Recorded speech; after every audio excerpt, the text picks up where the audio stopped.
everyone, my name is Kritika. I am from grade 7TA at KB School. Today I am going to present about sound. What is sound? Sound is a form of energy which makes us to hear. What is the source of sound?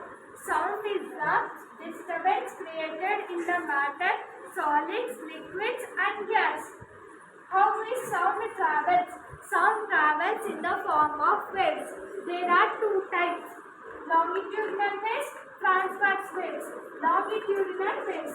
Here you can see compression, retraction. Transverse waves.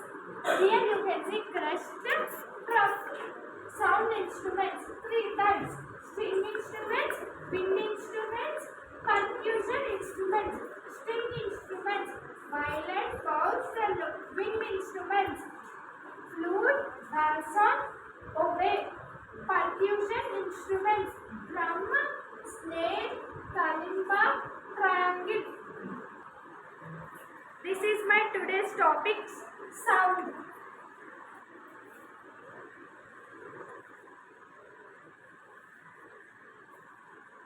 Thank you everyone.